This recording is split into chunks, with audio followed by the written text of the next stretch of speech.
We have someone who got 3 chunks of coal, and we're going to save that for the very end. And it's anyway. Our next one, candy for Bob Stefanowski. Jody. For putting himself out there. It is very difficult to run for elected office, so kudos to him for putting himself out. And let's do candy for Connecticut voters, because turnout was high. Kevin? Well, this was a Tanya thing, actually. It's 65% in midterm, right? We had the highest number of registered voters in Connecticut history, 18 to 24-year-olds registered to vote and turned out in droves, and we still don't even have the final numbers with same-day voter registration, so good job to Connecticut voters. Coal for voters in the 36th district. Yes, Stamford, New Canaan, and Greenwich. For those who did not come out for Senator Scott France, he lost. That's a huge voice not in Hartford for that district. And the people that talked about him as running for governor, saying he was pretty powerful.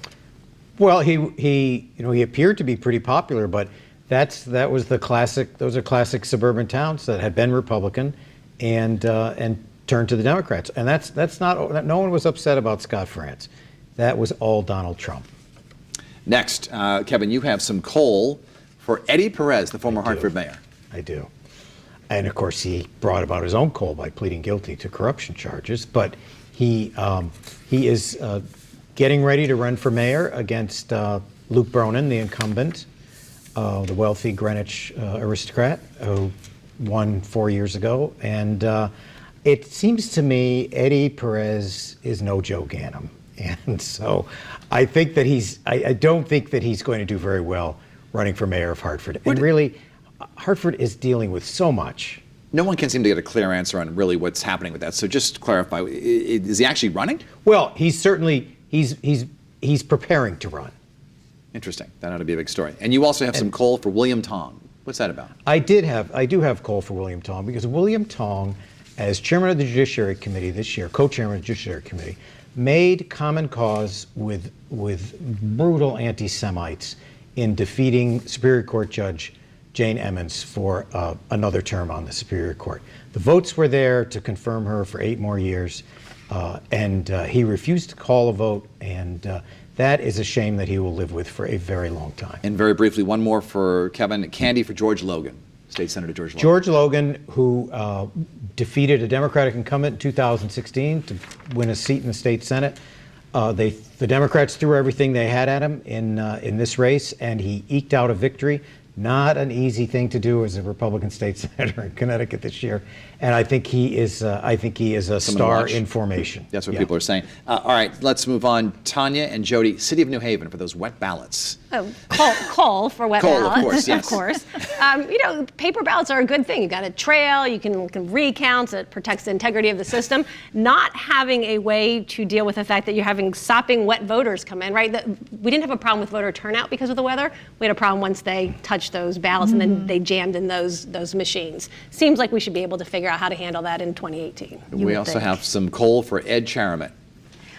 There was a mailer that went out, and he was running for state senate, and it was against Matt Lesser, who, I honestly didn't know that Matt Lesser was of the Jewish faith, so I thought it was a greedy politician on the mailer. A lot of folks took that as an anti-Semitic message, and it really offended folks. Well, we also got coverage on the evening news, in the Washington Post, in the New York Times for Middletown and Cromwell and Newington and Rocky Hill for that district. That's what people were talking about Connecticut for, and that seems a shame. And he never really spoke out about it either. He never came out and said, I'm sorry, and just kind of let it go. Tiny local race where they really weren't watching what was going out. So everyone is singing the praises of Johanna Hayes. Yet, Jody, you gave her some coal. Why? I did.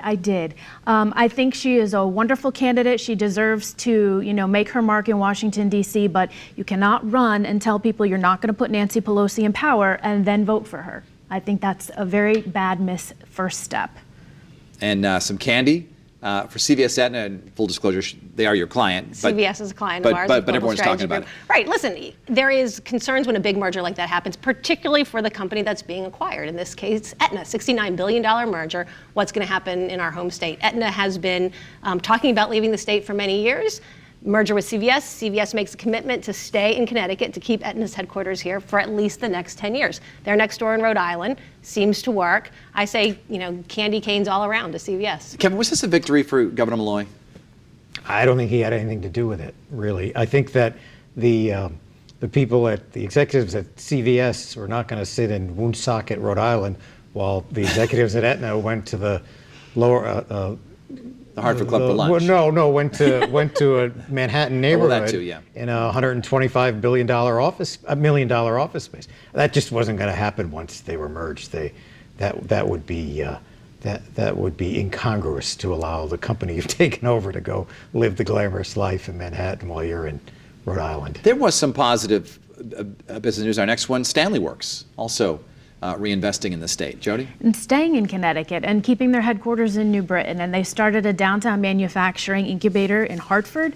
This is a really good move, and it shows their commitment to the state. Let's talk a little bit about MGM Springfield, because I don't know, it was Tanya gave them, Yep, gave them some candy. Candy. They, despite all this opposition, they managed to open, and Right. by all accounts, they're hurting Connecticut. Right. And, and by the way, they're not, they have been hiring from Connecticut. They've been advertising in Connecticut. Yes, there are people who are going to that casino in Springfield from the state. And listen, it's a great casino. It is a great example of how you can be in a neighborhood, open your doors to the outside. They're benefiting local businesses. The reason I gave them candy is not so much that they have been successful in Springfield, but that they're looking to do the same thing in Bridgeport and are having serious conversations about doing the same thing in This is a Connecticut. predicament for the next governor, Governor Lamont. What's he going to do about expanding casino gambling? Because Well, I think one of the things we're seeing is that we became accustomed to having the only two casinos, the Foxwoods and the Pequot Casino. Excuse me, Foxwoods and the Mohegan Sun, in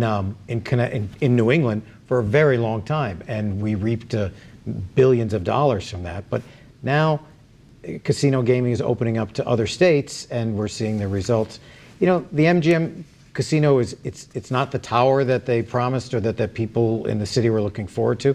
The revenues are not quite as robust. Some of this is, look, leisure tastes change, and so people may be getting in on casino gaming a little late. we are going to take a quick time out. We have our big triple lump of coal award coming up. We also welcome your comments on social media. You can find me on Instagram, Facebook, or Twitter right now. We'll be right back.